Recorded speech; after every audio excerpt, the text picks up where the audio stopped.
ৰাহুল গান্ধী ডাঙৰীয়াটো ক'ব লগা একো নাই। ৰাহুল গান্ধী ডাঙৰীয়াই মুখ্যমন্ত্ৰী ডাঙৰীয়াক সমালোচনা কৰাৰ বাহিৰে তেখেতৰ মন মগজুত কিবা আছে বুলিতো মই নাভাবোঁ। তেখেতে বহুত কিবা কথা অসমৰ বিষয়ে জানে বুলি মই নাভাবোঁ। তেখেতক মই ক'ব খোজোঁ যে সাগৰলৈ যেনেকৈ বহু দূৰ, তেনেকৈ কংগ্ৰেছৰ অসমত চৰকাৰ বনোৱাটো বহুত দূৰ। অসমত কংগ্ৰেছে চৰকাৰ বনাবলৈ 64টা সমষ্টিত জিকিব লাগিব। তেওঁলোকে এই মুহূৰ্তত জিকিব পাৰে সংখ্যালঘু বসতি প্ৰধান 21টা বা 22টা সমষ্টিতহে।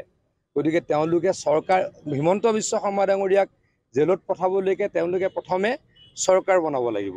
চৰকাৰটো বনাব নোৱাৰে, গতিকে তেওঁলোকৰ ইয়াৰ সপোনে হৈ থাকিব। এমটি ভেছেল চাউণ্ড মাছ বুলি কয়, ব্ৰহ্মাৰম্ভে লঘুক্ৰিয়া বুলি কয়। যোনে ডাঙৰ ডাঙৰ কথা কয় সি কৰিব নোৱাৰে। কালিও খৰ্গে ডাঙৰীয়াই কি কৈছে আপোনালোকে জানে। খৰ্গে ডাঙৰীয়াই ভূপেন হাজৰিকাক কিয় ভাৰতৰত্ন দিয়া বুলি প্ৰশ্ন কৰিছিল। খৰ্গে ডাঙৰীয়াৰ পুত্ৰই জাগিৰোডত কিয় ছেমি কণ্ডাক্টৰ হ'ব লাগে বুলি প্ৰশ্ন কৰিছিল। গতিকে এই ব্যক্তিসকল অসম বিৰোধী। কালিও কি কৈ গ'ল, যিসকল উচ্ছেদিত তেওঁলোকক প্ৰথম ঘৰ বনাই দিব। যিসকলে অবৈধভাৱে মাটি দখল কৰিছে তেওঁলোকক উচ্ছেদ কৰাটোতো আমাৰ কৰ্তব্য। আমিতো কাৰো পট্টা মাটিত গৈ উচ্ছেদ কৰা নাই। পট্টা মাটিত গৈতো আমি উচ্ছেদ কৰা নাই। ফৰেষ্ট লেণ্ডত উচ্ছেদ কৰাটো হাইকোৰ্ট সুপ্ৰিম কোৰ্টৰ অৰ্ডাৰ। সেই অৰ্ডাৰ মুখ্যমন্ত্ৰী ডাঙৰীয়াই পালন কৰিছে। আৰু তাৰ বিৰোধিতা কৰিছে কোনে? খৰ্গে ডাঙৰীয়াই, ৰাহুল গান্ধী ডাঙৰীয়াই।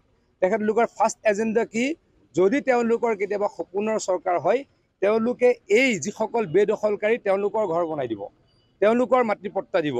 গতিকে তেওঁলোকে অসমীয়া খিলঞ্জীয়া মানুহৰ কথা চিন্তা নকৰে। গতিকে মই আকৌ কৈছোঁ, যেনেকৈ সাগৰলৈ বহুত দূৰ বুলি আমাৰ এটা কথা আছে, গতিকে কংগ্ৰেছৰো চৰকাৰ বনোৱাটো বহুত দূৰ। গতিকে কোনোদিনে তেওঁলোকৰ সপোন পূৰণ নহ'ব।